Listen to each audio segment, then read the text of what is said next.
Friend, मैं आपकी teacher प्रेरणा सक्सेना। आज हम कक्षा 6 सामाजिक अध्ययन का पाठ 1 या अध्याय 1 इकाई 1 इतिहास के एक परिचय, इतिहास का परिचय आज हम पढ़ेंगे। मैं आपको पढ़ाऊंगी और समझाऊंगी, ठीक है ना। तो अब हम शुरू करते हैं।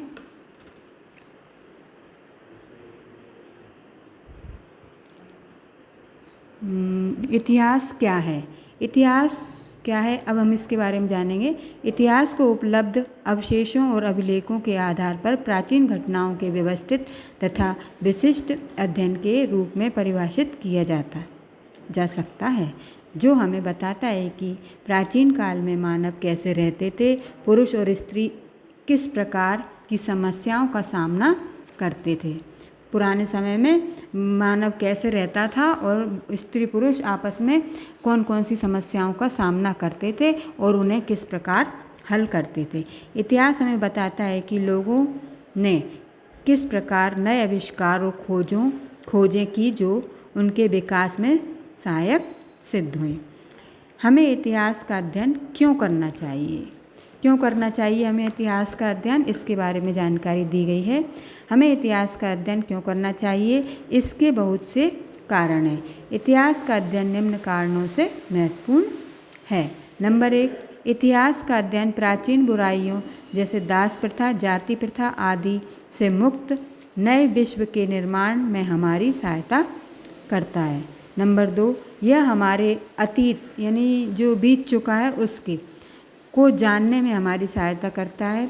इतिहास के द्वारा हम अपने पूर्वजों के और उनके संघर्ष तथा उपलब्धियों के विषय में हम जान सकते हैं कि हमारे पूर्वजों ने किस तरह से संघर्ष करा और उस संघर्ष को करने के बाद उन्हें कौन कौन सी उपलब्धियां प्राप्त हुई, इसके विषय में हम इतिहास के द्वारा ही जान सकते हैं। नंबर 3 पॉइंट है, इतिहास का अध्ययन हमारे मन में सहिष्णुता, सद्भावना और विश्व बंधुत्व की भावना भर देता है।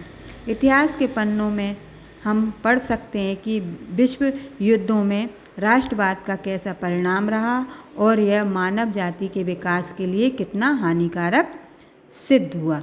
नंबर 4 है, यह मनुष्य की सभ्यता और संस्कृति के क्रमिक विकास की जानकारी उपलब्ध कराता है। इसके बाद है नंबर 5, यह हमें प्राचीन काल के राजाओं, राजनीतिज्ञों तथा सभी क्षेत्रों के निपुण व्यक्तियों और साधारण व्यक्तियों के बारे में जानने में सहायता करता है। नंबर 6 पे आएंगे। पॉइंट नंबर 6 है, यह प्राचीन काल की समस्याओं को समझने में हमारी सहायता करता है और वर्तमान की समस्याओं को बेहतर तरीके से सुलझाने की समझ का विकास हमें करता है।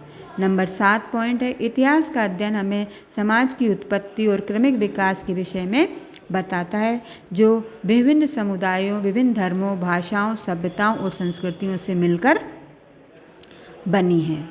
ठीक है, इसमें ज्ञानवर्धक शब्द है हिस्ट्री। 1390 CE में पहली बार अंग्रेजी भाषा में बोला गया, जिसका अर्थ घटनाओं का संबंध या एक कहानी है। ये इस पेज पर अपन को ये वाली एक ज्ञानवर्धक या रोचक तथ्य प्राप्त हुआ है।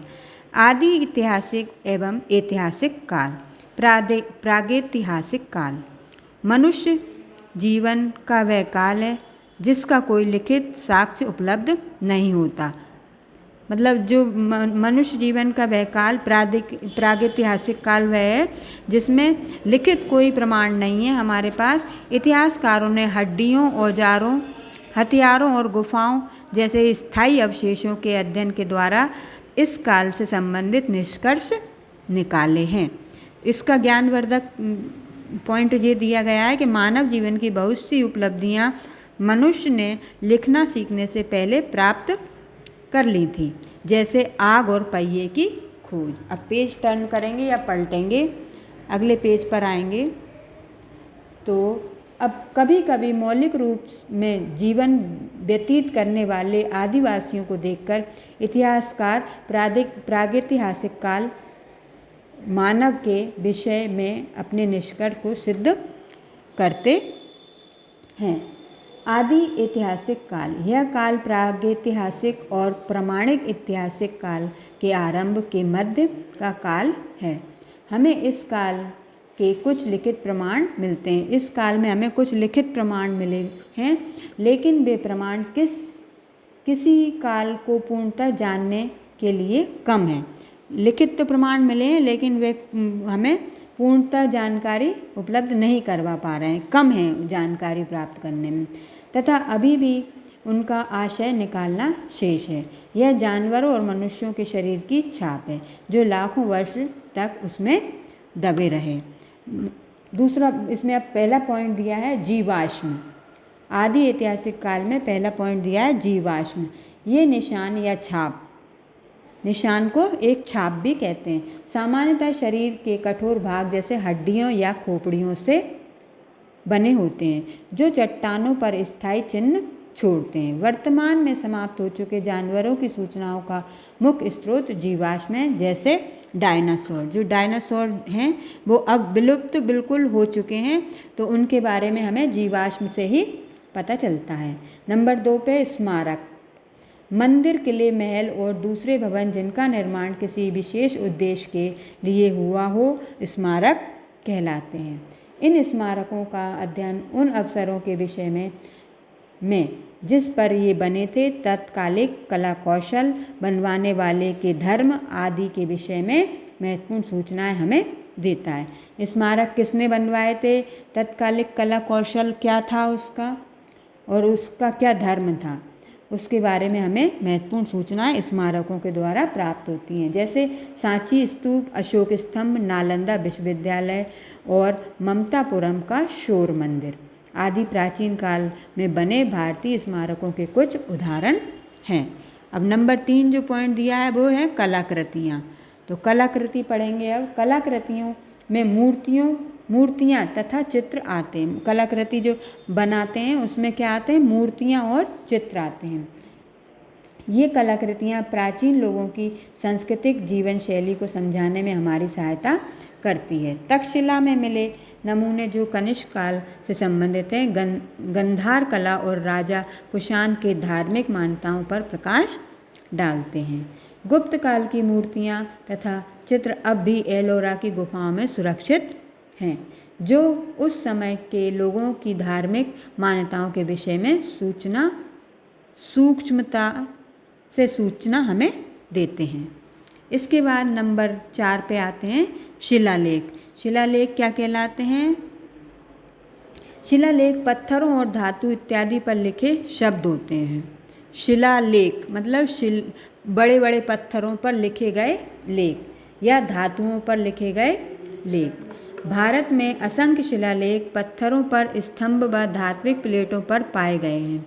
प्राचीनतम शिलालेख मुद्राएं हड़प्पा में पाई गई हैं। अशोक स्तंभ शिलालेख अशोक के धार्मिक विश्वासों व उनके शासन पर प्रकाश डालता है। इलाहाबाद स्तंभ शिलालेख समुद्रगुप्त के विषय का वर्णन करते हैं। उदयगिरी के शिलालेख कलिंगा के खारवेल राजा के विषय की सूचना हमें प्रदान करते हैं। आदेश पत्र शासकों द्वारा दिए गए आदेश होते हैं। अशोक के आदेश पत्र पत्थरों व स्तंभों पर लिखित हैं, जिन्होंने इतिहासकारों को मौर्य के इतिहास को पुनरावृत्त करने में हमारी सहायता की है। नेक्स्ट पेज पर आएंगे मोहरें व मुद्रा या मुद्रा व मोहरें। तो मुद्रा व मोहरों पर भी इतिहास के विषय में बताने के लिए महत्वपूर्ण कथाएं हैं। यह हमें राज्य की आर्थिक स्थिति बताने में सहायता करती हैं। यह हमारे शासकों के राज्य विस्तार को सुनिश्चित करती हैं। हजारों सिक्के भी पाए गए हैं। ये चांदी, कांसे और निकिल धातु से निर्मित होते थे। सिक्कों पर बहुत सी आकृतियाँ व चिन्ह होते हैं। इन पर नाम व शासकों के चित्र भी होते थे, जो इन्हें निर्मित करते थे, जो इन्हें बनवाते थे। उन शासकों के नाम और चित्र भी उस मोहरों पर अंकित होते थे। समुद्रगुप्त के सिक्कों पर सम्राट को वीणा व संगीत वाद्य यंत्र बजाते देखे जाते हैं। उनके योद्धाओं को सिक्कों पर दिखाया जाता है या दिखाया गया है, जो युद्ध कुल्हाड़ी व चीन के रूप में चित्रित हैं। सिक्के प्राचीन भारत के इतिहास में सबसे महत्वपूर्ण स्रोत हैं। बहुत से पशु चित्रित व शिलालेख मोहरें हड़प्पा व मोहनजोदड़ो की सिंधु घाटी सभ्यता व अन्य ऐतिहासिक स्थानों से खोजी गई हैं। नरकंकाल, अगला पॉइंट दिया है इसमें, नरकंकाल। कंकाल विज्ञान के द्वारा कंकालों का अध्ययन किया जाता है। कंकाल विज्ञान के द्वारा कंकालों का अध्ययन किया जाता है। कंकाल क्या होते हैं? मानव की हड्डी विशेष जो गड़े रहते हैं ना धरती में, वो कंकाल जो वर्षों की खुदाई के बाद भी नर कंकाल के रूप में हमें मिलते हैं। कभी कभी खुदाई की जाती है तो वे उनके संरचना व उनकी प्राप्तियों को सूचित करते हैं। नारी कंकाल में वस्तुतः बालकों की अपेक्षा अधिक विस्तृत नितंब क्षेत्र होता है। कंकाल पर पाए जाने वाले आभूषण या निश्चित करने में सहायता करते हैं कि कंकाल मानव का है या नर का। अगर कंकाल के ऊपर अपन आभूषण पाए जाते हैं तो इससे हम यह निश्चित कर लेते हैं कि यह कंकाल किसका है, आदमी का है या औरत का, यानी कि पुरुष का है या नारी का। शैक्षिक स्रोत, इतिहास की सभी लिखित सूचनाओं को पांडुलिपियाँ या शैक्षणिक स्रोत कहते हैं। ये इतिहासकारों के लिए महत्वपूर्ण हैं। पांडुलिपि, अगला पॉइंट इसमें दिया है पांडुलिपि। तो आरंभिक भौतिक स्रोत हस्तलिखित थे, इन्हें पांडुलिपि कहते हैं। पांडुलिपि को ताड़पत्र, भूर्ण वृक्ष की छाल लिखने के पश्चात कागज पर लिखा जाता था। वर्षोपरांत बहुत सी पांडुलिपियाँ नष्ट हो चुकी हैं। बहुत प्राचीन काल में लिखी जाती थी, बहुत पुराने समय में, तो अब कुछ पांडुलिपियाँ इसमें से नष्ट हो चुकी हैं।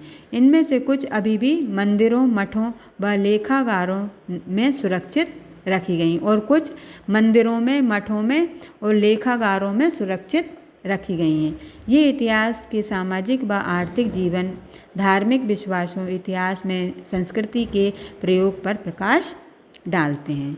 भाषा, अगला पॉइंट दिया है भाषा। प्राचीन भारतीय भाषा वहाँ के क्षेत्रों पर निर्भर करती थी। कुछ भाषाओं में प्राकृत, पाली, संस्कृत व तमिल सम्मिलित है। उदाहरणार्थ महाभारत व रामायण संस्कृत भाषा में लिखी गई है। जो हम महाभारत और रामायण जानते हैं ना जिसके बारे में, वो सर्वप्रथम काय में लिखी गई थी? संस्कृत भाषा में लिखी गई थी, क्योंकि यह उत्तरी भारत में लिखी गई थी जहाँ की मुख्य भाषा संस्कृत ही थी। दूसरी ओर शिलापट्टिकरम व मणिमेखली तमिल में लिखी गई है, क्योंकि वह तमिल भाषा प्रधान भारत में लिखी गई है। लिखित वस्तुएं धार्मिक व अधार्मिक भी हो सकती हैं। अगला पॉइंट है भाषा के बाद धार्मिक साहित्य। जिन पांडुलिपियों या पुस्तकों का संबंध धर्म से वे धार्मिक साहित्य कहलाते हैं। वेद ग्रंथ, रामायण, महाभारत, उपनिषद, भगवत गीता, जैन व बौद्ध त्रिपिटक धार्मिक साहित्य के उदाहरण हैं। ये साहित्य धार्मिक रीतियाँ व विश्वास, सामाजिक व आर्थिक जीवन को समझाने में हमारी सहायता करते हैं। धर्मनिरपेक्ष साहित्य, ऐतिहासिक संलेख व जीवन चरित्र निर्माण कवियों व विदेशी यात्रियों द्वारा हुआ। इन्हें धर्मनिरपेक्ष साहित्य, पेज को पलटेंगे आगे, कहा जाता है। इनका निर्माण घटनाओं, उदाहरण सिंधु घाटी की सभ्यता का इतिहास इसी काल का है। इसी काल का है। हम अभी भी इस काल के लिखित प्रमाणों का आशय निकालने में सूक्ष्म हैं। अभी तक हम इनके लिखित प्रमाणों को निकालने में बहुत ही कम सफल हो पाए हैं। ऐतिहासिक काल, अगला पॉइंट दिया है इसमें ऐतिहासिक काल। जिस समय के लिखित प्रमाण मिलते हैं उन्हें ऐतिहासिक काल के नाम से जाना जाता है। लिखित प्रमाण घटनाओं की तारीख, लोगों व स्थानों के नाम आदि की संपूर्ण जानकारी हमें देते हैं। कई सौ साल पहले लिखने के लिए कागज़ नहीं था, लेकिन फिर भी उस प्राचीन काल में लोग लिखने की कला जानते थे। वो आम की पत्तियों या पेड़ों की छालों पर लिखते थे। वे पत्थरों पर या भेड़ या बकरी की खाल पर भी लिखते थे। बाद में वह लिखने के लिए कागज़ का इस्तेमाल करने लगे। ये लिखित प्रमाण या तो पांडुलिपि प्राचीन काल को जानने में हमारी सहायता करते हैं। ये पांडुलिपि कहलाती हैं और ये प्रमाण विभिन्न लिपियों तथा भाषाओं में मिलते हैं। इतिहास के साधन या स्रोत। इतिहास के कौन कौन से साधन हैं उसके बारे में जानकारी इस पॉइंट में पढ़ेंगे।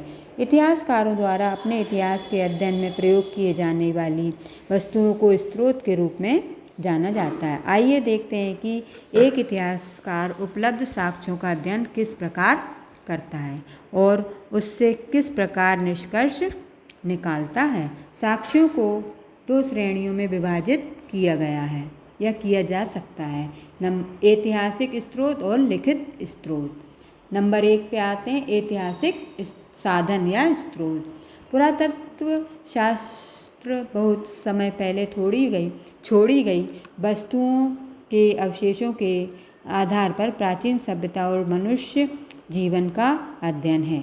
इसमें से बहुत से अवशेष धरती के नीचे बहुत गहराई में दबे हुए मिले हैं, जिन्हें इतिहासकारों द्वारा बाहर निकाला जा रहा है। अब जो दबे हैं धरती के नीचे, उनको इतिहासकारों द्वारा खुदाई करके बाहर निकाला जा रहा है। एक इतिहासकार वह व्यक्ति है जो इन अवशेषों को भूमि से बाहर निकालता है और उसका गहनता से यानी सूक्ष्मता से अध्ययन करता है। इतिहासकार प्राप्त साक्ष्यों की सहायता से प्राचीन जीवन की तस्वीर बनाने का प्रयत्न करते हैं, अर्थात वह इन साक्ष्यों की सहायता से प्राचीन जीवन शैली के बारे में हमें बताते हैं। प्रत्येक ऐतिहासिक वस्तु एक कहानी कहती है और पुरातत्व रहस्यों को सुलझाने में हमारी सहायता भी करती है। जिस काल के लिखित प्रमाण उपलब्ध नहीं हैं, उनके लिए ये काल पुरातत्व स्रोत हमारे लिए बहुत उपयोगी हैं। ये स्रोत लिखित प्रमाणों से प्राप्त सूचनाओं को सिद्ध करने में सहायता करते हैं, अतः इतिहासकार भी इन साक्ष्यों को उपयोगी मानते हैं। इतिहासकारों द्वारा उपयोग किए जाने वाले कुछ पुरातत्व स्रोत स्मारक, गुफाएं, जीवाश्म, मोती, औजार, खिलौने, आभूषण, बर्तन, सिक्के, शिलालेख और स्तंभ हैं। खुदाई के स्थानों को भी पुरातत्व स्रोत माना जाता है। अब इसमें आते हैं नंबर 1 जीवाश्म अवशेष। जीवाश्म अवशेष मुख्य रूप से चट्टानों में सुरक्षित पौधों, समकालीन समाज के नियमों व शासनात्मक नियमों के लिए किया जाता है। कौटिल्य का अर्थशास्त्र विदेशी यात्रियों के संरेख जैसे यूनानी राजदूत मेगास्थीन द्वारा चंद्रगुप्त मौर्य के राज्य में लिखा गया इंडिका व चीनी लेखकों फायान व हैंसोंग को धर्मनिरपेक्ष साहित्य में रखा जाता है। इनमें राजनीति व सामाजिक व धार्मिक आर्थिक जीवन को वर्णित किया गया है।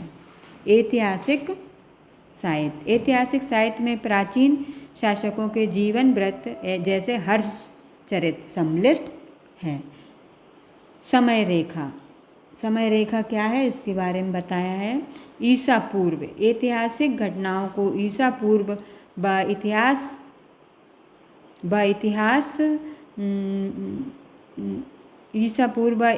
इतिहास में विभाजित किया जाता है।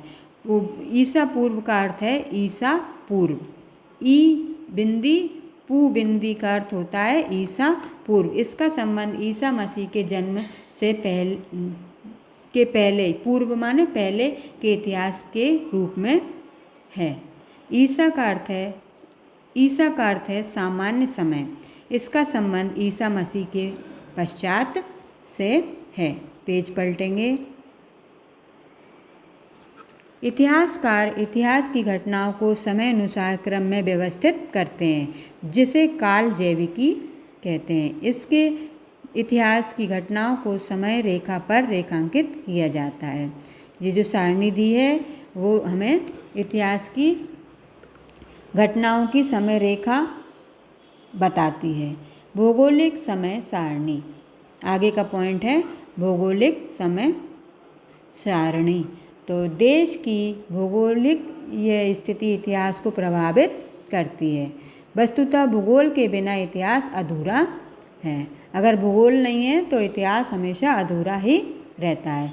यदि इतिहास समय प्रदान करता है तब भूगोल स्थान प्रदान करता है। इतिहास समय प्रदान करता है तो भूगोल हमें स्थान प्रदान करता है। मिट्टी, वर्षा, जलवायु, वनस्पति व पर्यावरण मानव संस्कृति को व उसके जीवन को प्रभावित करते हैं। भारत की स्थलाकृति ऐसी बड़ी है जैसे कि एक उपमहाद्वीप, इसलिए भारत व उसके पड़ोसी देशों को एक महाद्वीप कहा जाता है। भारत उत्तर में हिमालय से व तीनों ओर समुद्र से घिरा हुआ है। उत्तर में हिमालय एक प्राकृतिक रोधक का कार्य करता है जो कि देश को शत्रुओं से सुरक्षा, सीमा पर घुसपैठ से सुरक्षा व उत्तरी व केंद्रीय एशियाई हवाओं से सुरक्षा प्रदान करता है। हमारा देश हिंदुस्तान, भारत या इंडिया कहलाता है। इतने नाम हिंदुस्तान, भारत या इंडिया के नाम से जाना जाता है। विष्णु पुराण के अनुसार सागर के उत्तर में व हिमालय के दक्षिण में आने वाले देश भारतवर्ष कहलाता है। यह शब्द बिंदु ईरानी व यूनानी जो हमारे देश में उत्तरी पश्चिमी दर्राओं से घुसे हिंदू व डंडोस कहलाते थे, इसलिए इनका पूर्वी भाग इंडिया कहलाता है। सिंधु व गंगा का समतल भाग विभिन्न राज्यों का पावना कहलाता है तथा विभिन्न प्राकृतिक परिस्थितियों में नदी घाटी में सभ्यताओं को पोषित करने का कार्य भी करता है। पश्चिमी व पूर्वी तटीय समतल ने दक्षिणी भारत के राज्यों जैसे कोलास, पल्लव को सांस्कृतिक व व्यापारिक संबंध यूरोप, अफ्रीका व दक्षिण पूर्वी एशिया के साथ स्थापित करने में सहायता की है। भारत में लोग उत्तर से दक्षिण की ओर और दक्षिण से उत्तरी भाग में विंध्याचल को, सतपुड़ा नदियों व दक्कन पठार को पार करके जाते हैं। जैसे आप पढ़ते जाएंगे आपको अनुभव होता जाएगा कि भारत के इतिहास पर भूगोल का महान प्रभाव है तथा उससे कैसे कुछ के महानतम क्षण हमारे इतिहास में निर्मित किए गए हैं। अब इसमें कुछ स्मरणीय बिंदु दिए हैं वो हम पढ़ेंगे तो आपको पाठ का पूरा सारांश समझ में आ जाएगा। स्मरणीय बिंदु में नंबर 1 पे इतिहास प्राचीन की कथा है। यह वह समय है जिसका लिखित शास्त्र उपलब्ध है। प्राचीन काल का इतिहास वह समय है जिसकी हमें कोई सूचना लिखित में प्राप्त नहीं है। इतिहास वह समय प्राचीन इतिहास का अंत व लिखित इतिहास का आरंभ हुआ था। इतिहास वह समय है जब प्राचीन इतिहास का अंत माने खत्म हुआ था प्राचीन इतिहास और लिखित इतिहास का आरंभ हुआ था। जो इतिहास का अध्ययन करते हैं इतिहासकार कहलाते हैं। इतिहास का अध्ययन विभिन्न स्रोतों से किया जाता है। 2 प्रकार के ऐतिहासिक स्रोत प्रयोग में किए जाते हैं, पुरातात्विक व साहित्यिक। इतिहास के समय का अध्ययन ईबिंदी, पुबिंदी व ई से किया जाता है, यानी कि ईसा पूर्व या ईसवी से में किया जाता है। अगला आखिरी पॉइंट है इसमें इतिहास समझने में भूगोल महत्वपूर्ण जानकारी प्रदान करता है। अब हम पेज पलटेंगे और अभ्यास शुरू करेंगे इसका। मतलब पहले नंबर पे दिया है इसमें बहुविकल्पीय प्रश्न। एक प्रश्न के 4 उत्तर दिए हैं, जो सही उत्तर होगा उस पर हम टिक का निशान लगाएंगे और जो सही उत्तर है मैं उसी को बोलूँगी और आप टिक का निशान उसमें लगाएंगे। पूर्व इतिहास का संबंध समय से है। कौन से समय से है? दूसरे नंबर का पॉइंट लिखेंगे लेखन आविष्कार से पूर्व।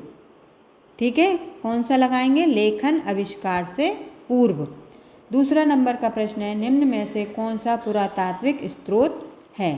तो तीसरा नंबर का जो दिया है इसमें शिलालेख, पुरातात्विक स्रोत कौन सा है? शिलालेख। इसके बाद तीसरे नंबर का प्रश्न है, इतिहासकारों ने इतिहास को बांटा है। इतिहासकारों ने इतिहास को कैसे बांटा है? तो वो हम इस पर चौथे नंबर पे निशान लगाएंगे, आदि इतिहास व पुरातात्विक इतिहास में। ठीक है। प्रश्न नंबर 4 पांडुलिपि है। पांडुलिपि क्या है? पूर्व के हस्तलिखित संलेख। ठीक है। प्रश्न नंबर 5 है, विकल्प नंबर 5, निम्न में से कौन सा पुरातात्विक स्रोत नहीं है? तो हम इस पर निशान लगाएंगे पांडुलिपि। ठीक है। इसके बाद आते हैं ख नंबर पे, रिक्त स्थानों की पूर्तियाँ कीजिए या पूर्ति कीजिए। तो पहला नंबर दिया है, कब्रिस्तान को खालिस्तान स्रोत माना जाता है। किसका? ऐतिहासिक स्रोत माना जाता है। इसमें क्या भरेंगे? ऐतिहासिक। इसके बाद दूसरे नंबर पे पहले खालिस्तान शुरू है, उसके बाद लिखा है मोहरें सम्राट को बीणा बजाते दर्शाती हैं। तो इसमें हम खालिस्तान में क्या भरेंगे? समुद्रगुप्त के सिक्के पर, समुद्रगुप्त के सिक्के पर मोहरें सम्राट को बीणा बजाते हुए दर्शाती हैं। नंबर तीसरी है खालिस्तान पांडुलिपियाँ। पांडुलिपियाँ खालिस्तान पर लिखी जाती थीं। तो हम क्या लिख देंगे इसमें? ताड़पत्र। हमने पढ़ा था ना पाठ में, तो क्या भरेंगे इसमें? अब हम ताड़पत्र पर लिखी जाती थीं। चौथा नंबर है इंडिका। इंडिका खालिस्तान के द्वारा लिखी गई। इंडिका किसके द्वारा लिखी गई? अभी हमने अध्ययन किया था तो उसमें हमें मेगास्थनीज का नाम आया था, तो हम इसमें क्या भर देंगे? मेगास्थनीज के द्वारा लिखी गई। अगला खालिस्तान है, ऐतिहासिक घटनाओं को समय अनुसार में विभाजित किया जाता है। समय अनुसार में विभाजित किया जाता है, तो इस खालिस्तान में क्या भरेंगे? दो श्रेणियों में विभाजित किया जाता है। अब तीसरे नंबर का पॉइंट है, सही वाक्य पर सही तथा गलत वाक्य पर गलत का निशान लगाइए।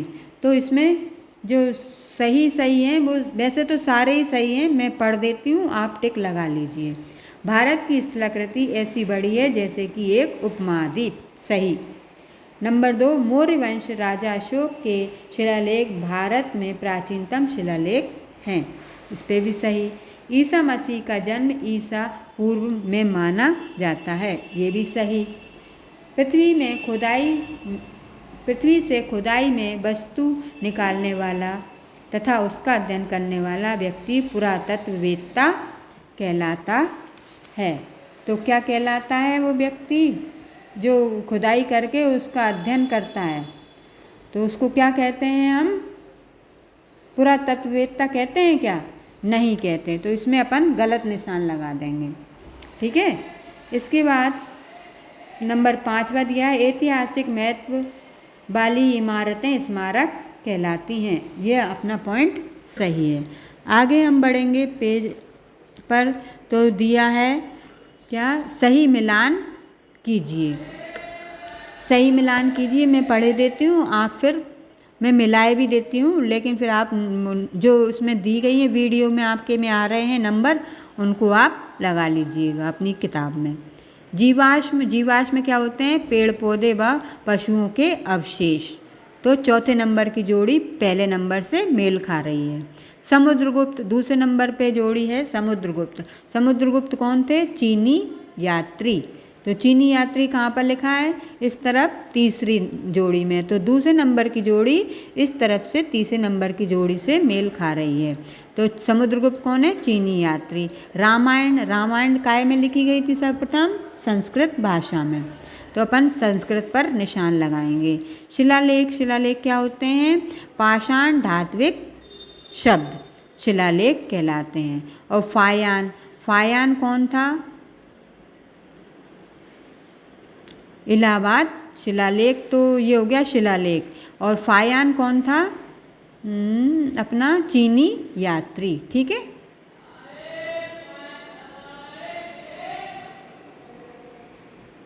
और आप मिला लेना, अगर कोई गलती हो तो मुझे कमेंट्स करके इसमें बताना। इसके बाद हम आते हैं अति लघु उत्तरीय प्रश्नों पर। इनके मैंने निशान लगा दिए हैं चैप्टर में, तो आप उनसे मिला लें। प्रश्न नंबर पहला है, पूर्व इतिहास क्या है? तो पूर्व इतिहास क्या है, तो इसका हम पेज नंबर 3 पर लगाएंगे। जो 2 पॉइंट दिए हैं, नहीं, जो पेज नंबर 3 पर दिया है, इसमें अभी कहाँ पर, हाँ, सबसे लास्ट वाला पैराग्राफ, पेज नंबर पहले पे सबसे लास्ट वाला पैराग्राफ जो दिया है हमें, उस पर हम लगाएंगे जी। प्रागैतिहासिक काल मनुष्य जीवन का वह काल है जिसका कोई लिखित व साक्ष्य उपलब्ध नहीं होता। इतिहासकारों ने हड्डियों, औजारों, हथियारों और गुफाओं जैसे स्थायी अवशेषों के अध्ययन के द्वारा इस काल से संबंधित निष्कर्ष निकाले। ये अति का पहला है। फिर अति का दूसरा प्रश्न दिया है, आदि इतिहास क्या है? तो पेज नंबर हम इस पर आएंगे 4 पर। ऊपर से आदि इतिहास काल दिया है, तो यहाँ से लगाएंगे, यह काल प्रागैतिहासिक और प्रामाणिक ऐतिहासिक काल के आरंभ के मध्य का काल है। ठीक है ना। इसके बाद अति का तीसरा नंबर का है, जीवाश्म क्या है? तो इसी पेज नंबर 4 पर ही जीवाश्म पॉइंट जो दिया है, उसमें यहाँ से लगाएंगे, वर्तमान में समाप्त हो चुके जानवरों की सूचनाओं का मुख्य स्रोत जीवाश्म कहलाते हैं, जैसे कि डायनासोर्स। ये अपन पूरा ही लगा लेंगे, लेकिन ज़्यादा बड़ा हो जाएगा, तो आप इतना सा ही लगा लीजिए। इसके बाद हम प्रश्न नंबर 4 पर, इतिहास के मुख्य स्रोत क्या हैं? तो इसमें ये लिख दिया है मैंने सामने ही प्रश्न पर, तो आप निशान लगा लेना, लिख लेना, जीवाश्म, स्मारक, आकृतियाँ, शिलालेख, मोहरें आदि। इसके बाद है प्रश्न नंबर 5, हमें इतिहास क्यों पढ़ना चाहिए, कोई 2 कारण बताइए। तो पेज नंबर 3 पर जो इतिहास का अध्ययन क्यों करना चाहिए ये दिया है ना, इसमें जो पहला पॉइंट, इतिहास का अध्ययन प्राचीन बुराइयों जैसे दास प्रथा, जाति प्रथा आदि से मुक्त नए विश्व के निर्माण में हमारी सहायता करता है, एक कारण हो गया। दूसरा, यह हमारे अतीत को जानने में हमारी सहायता करता है। इतिहास के द्वारा हम अपने पूर्वजों के और उनके संघर्ष तथा उपलब्धियों के विषय में जान सकते हैं। ये अति लघुत्तरीय प्रश्न का 5वां हो गया, जिसमें 2 कारण पूछे थे, तो हमने दोनों कारण पर निशान लगा लिया है। इसके बाद हम आते हैं प्रश्न नंबर 6, स्मारक क्या है? तो स्मारक जो आपको स्मारक वाला जो दिया है, इसमें पॉइंट अपन पढ़ेंगे। पेज नंबर कौन सा निकालेंगे हम? पेज नंबर 4 पे पॉइंट नंबर दूसरा दिया है, जीवाश्म के नीचे स्मारक। तो स्मारक में हम लिख देंगे स्मारक, मंदिर, किले, महल और दूसरे भवन जिनका निर्माण किसी विशेष उद्देश्य से हुआ हो, स्मारक कहलाते हैं। ये अति लघुत्तरीय का 6वां प्रश्न है। कलाकृतियाँ क्या हैं? प्रश्न नंबर अगला है, इसमें दिया कि जो दिया है ना, कलाकृतियाँ क्या हैं, 6वें प्रश्न का। तो अब हम कलाकृति वाले पॉइंट पर आएंगे। आकृतियाँ, प्रश्न नंबर 3 का उत्तर हमें पेज नंबर 4 पर आकृतियाँ जो दिया है पॉइंट, उस पर मिलेगा। तो उस पर आएंगे, स्मारक के नीचे आकृतियाँ दी हैं। कलाकृतियों में मूर्तियाँ तथा चित्र आते हैं। ये कलाकृतियाँ प्राचीन लोगों की सांस्कृतिक जीवन शैली को समझने में हमारी सहायता करती हैं। इस तरह से आपके जो 7 अति लघुत्तरीय प्रश्न हो चुके हैं। लघु में अब हम आएंगे फिर से प्रश्न नंबर 1 पर। तो ये प्रश्न नंबर 1 दिया है, इतिहास क्या है? इतिहास का अध्ययन हमारी सभ्यता का वर्णन किस प्रकार करता है? तो हम पेज नंबर 3 पर फिर से आ जाएंगे और फिर हम यहाँ से पढ़ेंगे, तो आप मिला लीजिए शुरू से। पहले पैराग्राफ में दिया है कि दूसरी लाइन से, प्राचीन काल में मानव कैसे रहते थे, पुरुष और स्त्रियां किस प्रकार की समस्याओं को सामना करते थे और उन समस्याओं को किस प्रकार हल करते थे। इतिहास हमें बताता है कि लोगों ने किस प्रकार नए आविष्कार और खोजें की जो उनके विकास में सहायक सिद्ध हुई। फिर हमें क्यों अध्ययन करना चाहिए ये भी दिया है ना उसमें। तो इसमें ये 7 पॉइंट दिए हुए हैं, तो 7 में से आप कोई 5 लिख लीजिएगा। नंबर 1, नंबर 2, नंबर 3, 4, 5, 6 और 7। तो 2 तो हम लिख ही चुके हैं अति में, तो उसके बाद जो 5 आप बचते हैं वो आप इसमें लिख लीजिएगा। इसके बाद अगला प्रश्न दिया है लघु उत्तरीय में, क्या दिया है देखते हैं अभी हाल अपन। तो इसमें दिया है लघु उत्तरीय में, मोहरें इतिहास समझने में हमारी किस प्रकार सहायता करती हैं या सहायक हैं। तो मोहरें पेज नंबर 5 पर ऊपर दिया है मुद्रा व मोहरें, तो यहीं से लगाएंगे। मोहरों पर भी इतिहास के विषय में बताने के लिए महत्वपूर्ण कथाएं हैं। यह हमें राज्य की आर्थिक स्थिति बताने में सहायता करती हैं। यह हमारे शासकों के राज्य विस्तार को सुनिश्चित करती हैं। हजारों सिक्के भी पाए गए हैं। ये चांदी कांसे व निकिल से निर्मित होते थे। सिक्कों पर बहुत सी आकृतियाँ व चिन्ह होते थे। इन पर नाम व शासकों के चित्र भी होते थे जो उन्हें बनवाते थे या निर्मित करवाते थे। समुद्रगुप्त के सिक्के पर सम्राट को वीणा व संगीत वाद्य यंत्र बजाते देखे जाते हैं। उनके योद्धाओं को सिक्कों पर दिखाया गया है जो युद्ध कुल्हाड़ी व चीन के रूप में चित्रित हैं। सिक्के प्राचीन भारत के इतिहास में सबसे महत्वपूर्ण स्रोत हैं। इसके बाद लघु का हम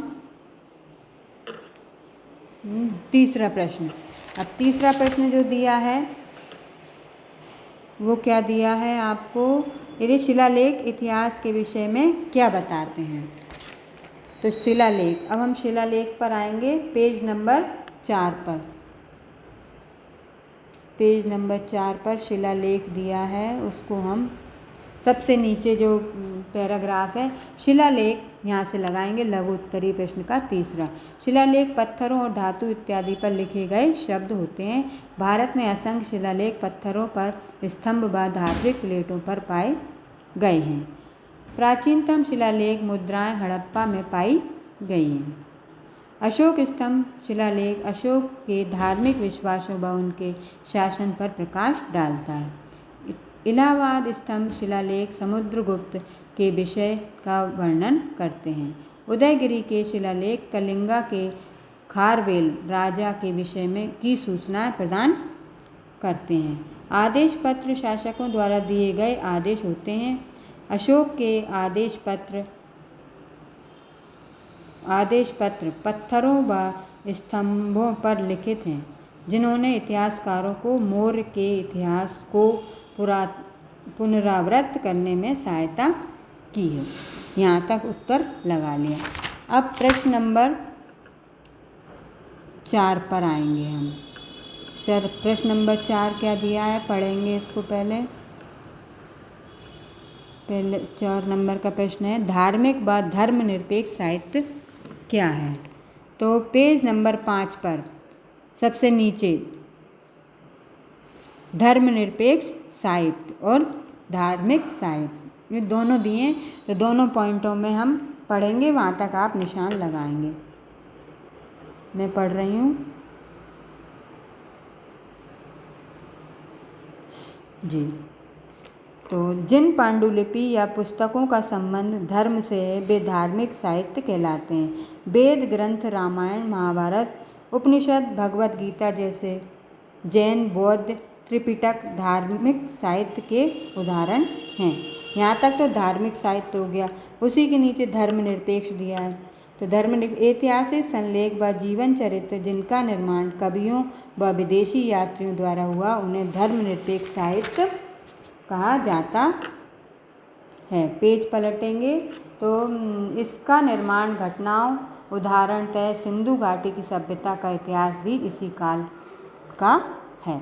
यहाँ तक हम चौथा लघु उत्तरीय प्रश्न का आंसर लगाएंगे।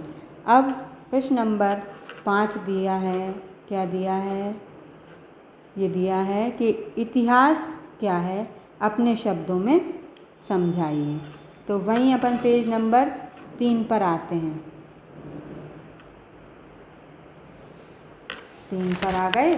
तो अब पेज नंबर 3 पर आकर हम यहाँ से शुरू से ही पढ़ेंगे। इतिहास क्या है? इतिहास को उपलब्ध अवशेषों व अभिलेखों के आधार पर प्राचीन घटनाओं के व्यवस्थित व विशिष्ट अध्ययन के रूप में परिभाषित किया जा सकता है, जो हमें बताता है कि प्राचीन काल में मानव कैसे रहते थे, पुरुष व स्त्री किस प्रकार की समस्याओं का सामना करते थे और इन समस्याओं को किस प्रकार हल करते थे। इतिहास हमें बताता है कि लोगों ने किस प्रकार नए आविष्कार और खोजें की, जो उनके विकास में सहायक सिद्ध हुई।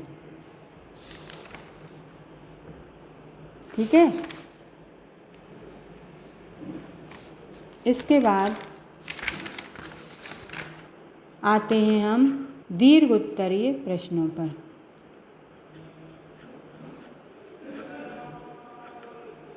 दीर्घ उत्तरीय प्रश्न, पहला प्रश्न है, इतिहास के स्रोत क्या हैं?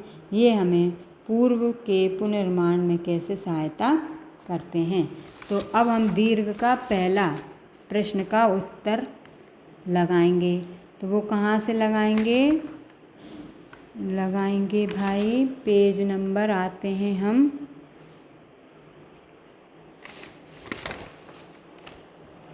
यहाँ पर, पेज नंबर 6 पर।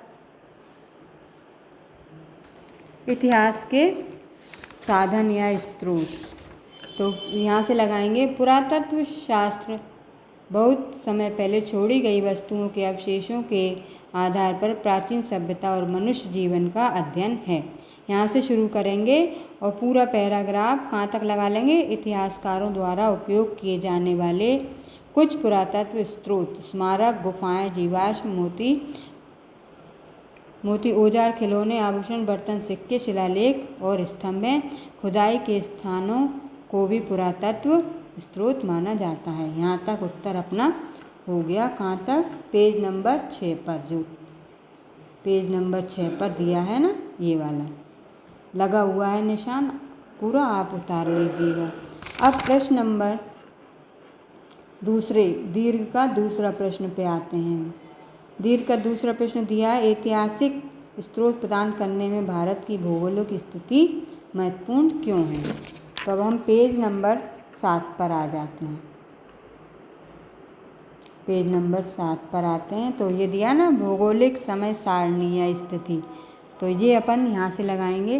देश को भूगोलीय स्थिति इतिहास को प्रभावित करती है। वस्तुतः भूगोल के बिना इतिहास अधूरा है। यदि इतिहास समय प्रदान करता है, तब भूगोल स्थान प्रदान करता है। मिट्टी, वर्षा, जलवायु, वनस्पति व पर्यावरण मानव संस्कृति को व उसके जीवन को प्रभावित करते हैं। भारत की स्थलाकृति ऐसी बड़ी है जैसे कि एक उपमहाद्वीप, इसलिए भारत व उसके पड़ोसी देशों को एक उपमहाद्वीप कहा जाता है। तो भारत उत्तर में हिमालय से व 3 ओर से समुद्र से घिरा हुआ है। उत्तर में हिमालय एक प्राकृतिक रोधक का कार्य करता है, जो कि देश की शत्रुओं से सुरक्षा, सीमा पर घुसपैठों से सुरक्षा व उत्तरी व केंद्रीय एशियाई हवाओं से सुरक्षा प्रदान करता है। ठीक है ना, यहाँ तक इसका दीर्घ का कौन सा उत्तर हो गया आपका? दूसरा। अब प्रश्न नंबर 3, दीर्घ का प्रश्न नंबर 3 क्या है वो पढ़ेंगे हम। क्या है? पांडुलिपियाँ क्या है, अपने शब्दों में समझाइए। तो पांडुलिपियाँ, पेज नंबर हम काय पर आते हैं? 5 पर। पेज नंबर 5 हम निकालेंगे। अब इसमें ये मिलेगा आपको पांडुलिपियाँ, पॉइंट जो दिया है ना पेज नंबर 5 पर पांडुलिपि लिखा है।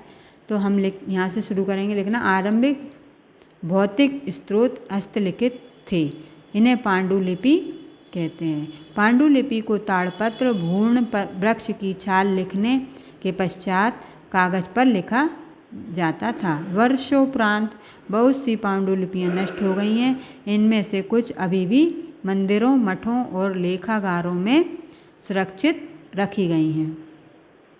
ये इतिहास के सामाजिक व आर्थिक जीवन, धार्मिक विश्वासों, इतिहास में संस्कृति के प्रयोग पर प्रकाश डालती है। यहाँ तक अपना उत्तर दीर्घ का प्रश्न नंबर 3 का होता है। अगला जो प्रश्न दिया है दीर्घ में क्या दिया है पढ़ेंगे हम।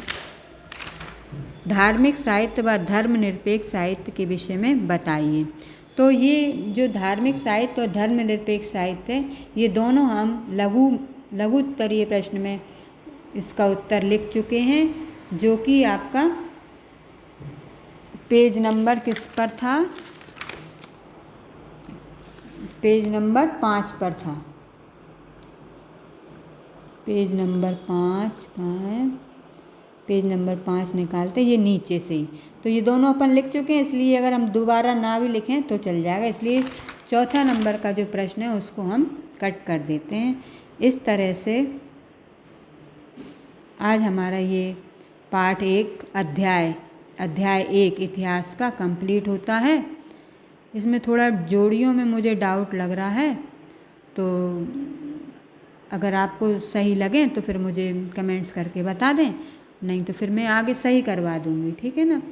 वैसे आप जोड़ियों को इस तरह से मिला लें। अभी मेरे पास क्या है, हाँ, एक बार फिर से मैं जोड़ियों को मिला देती हूँ। इसमें गलत प्रिंट मतलब जो निशान है वो गलत लग चुके हैं, इसलिए मैं आपको एक बार जोड़ी बोले देती हूँ तो आप उसको मिला लीजिए। जीवाश्म क्या होते हैं, पेड़ पौधे व पशुओं के अवशेष, ठीक है। दूसरा है समुद्रगुप्त। समुद्रगुप्त कौन है, समुद्रगुप्त आपके इलाहाबाद शिलालेख इसमें आएगा। समुद्रगुप्त कौन है, इलाहाबाद शिलालेख में आएगा। दूसरे नंबर की जोड़ी 5वें नंबर से मेल खा रही है। ये गलत नंबर लग गया है मुझसे, इसको थोड़ा सुधार लें आप। दूसरे नंबर को 5वें नंबर से मिला लें। रामायण संस्कृत में है। शिलालेख क्या कहलाते हैं, पाषाण धात्विक शब्द। और फायान कौन है, चीनी आते। सिर्फ 2 जोड़ियों में अपना थोड़ा सा गड़बड़ निशान हो गया, तो उसको हम सुधार लेते हैं। दूसरे में क्या आ जाएगा, इलाहाबाद शिलालेख, और फायान काय में आ जाएगा आपका चीनी यात्री। 5वां और दूसरा जो है जोड़ी गलत है, तो उनको आपस में बदल लें। बस इतना सा है, बाकी ये चैप्टर कंप्लीट हो चुका है।